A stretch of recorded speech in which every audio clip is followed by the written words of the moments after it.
देखिए क्या दिया क्वेश्चन, एक प्रकाश स्तंभ की ऊंचाई 40 मीटर है, प्रकाश स्तंभ के शीर्ष से एक जहाज का अवनमन कोण 60 डिग्री है, प्रकाश स्तंभ की जहाज से दूरी ज्ञात कीजिए। ठीक है, उसके बाद मैं ये क्वेश्चन कराऊंगा आपको 5 नंबर का। ये सभी क्वेश्चन आपको मैं कराऊंगा, कहने का मतलब ये मेरा जितने भी क्वेश्चन दिए हैं इस एनसीईआरटी में। और जो मैं आपको बता दूं, ये मेरे पास मैथ है, किस राइटर का है वो मैं आपको बता देता हूँ अभी। मैं जो इस बुक से आपको पढ़ा रहा हूँ ये मेरे पास मधुर गुप्ता की है। हाँ, मैं किसी भी बुक से पढ़ा सकता हूँ। पहले मैंने आपको एनसीईआरटी पढ़ाया था, जो एनसीईआरटी था जो यानी कि गवर्नमेंट स्कूलों में चलता है, गवर्नमेंट कॉलेज में चलता है, और ये मेरे पास मधुर गुप्ता की बुक है, इससे पढ़ा रहा हूँ मैं आपको। ठीक है, इस क्वेश्चन को हल करेंगे। एक प्रकाश स्तंभ की ऊंचाई 40 मीटर, तो आप एक प्रकाश स्तंभ बनाइए। ठीक है, मेरे साथ बैठना, पेन कॉपी लेकर बैठना, क्योंकि आप जिस तरीके से मूवी देखते हो या उस तरीके से इसको देखेंगे तो आपकी समझ नहीं आने वाला। कोई जीके तो है नहीं आपको याद हो जाएगी, मैथ की जब तक मैथ आप अपने हाथ से नहीं करेंगे तो आपको कुछ समझ में नहीं आएगा। देखिए जैसे जैसे आपसे बोला है वही करना है आपको। एक प्रकाश स्तंभ की ऊंचाई 40 मीटर है, आप यहाँ पर एक प्रकाश स्तंभ बनाइए। ये मेरा प्रकाश स्तंभ हो गया। ये क्या है? प्रकाश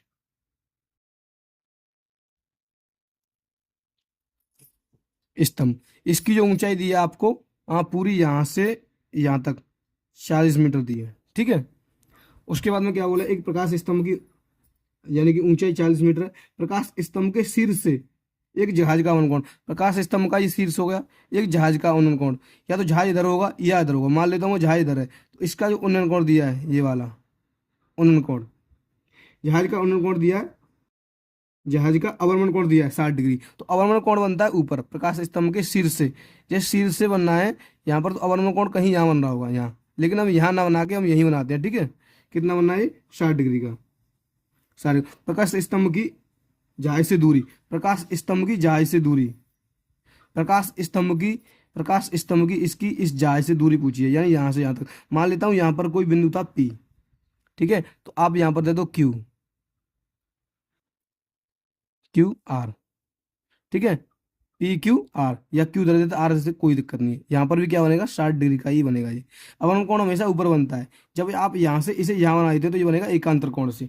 और मैं आपको एक सिंपल सा फंडा बता दूं। सिंपल सा फंडा ये होता है कि कोण यहाँ पर कहे या यहाँ पर कहे, कहीं भी कहे आपसे, आपको एंगल यहीं पर बनाना है। ठीक है, अब लिखेंगे समकोण त्रिभुज, और यहाँ से आपकी दूरी पूछिए, यहाँ से यहाँ तक की आपसे दूरी पूछिए, ये पूछा है आपसे।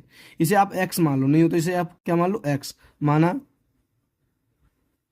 पी आर बराबर एक्स मीटर। ठीक है, और क्यू आर आपको दी है, क्यू आर 40 मीटर। ठीक है, और आपको क्या दिया? एंगल दिया है, यानी कि ये एंगल भी दिया है, इसको आप छोड़ो। अब लिखेंगे समकोण त्रिभुज,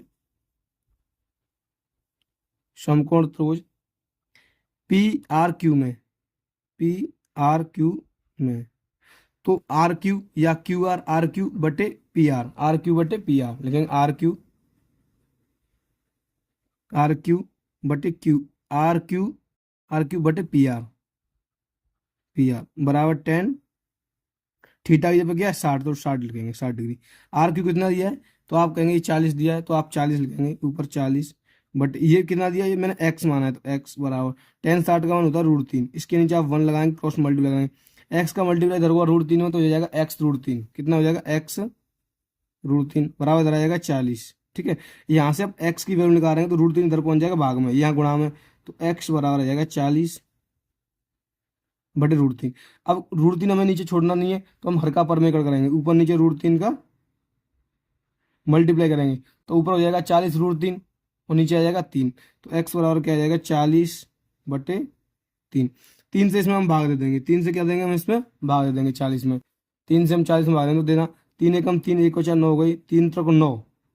ठीक है, फिर एक बचा, पॉइंट लगा लो, फिर 3 त्रिक 9, 3 त्रिक 9, यानी कि 13.33 मीटर आ जाएगा एक्स का मान। ये आपका आंसर आ जाएगा।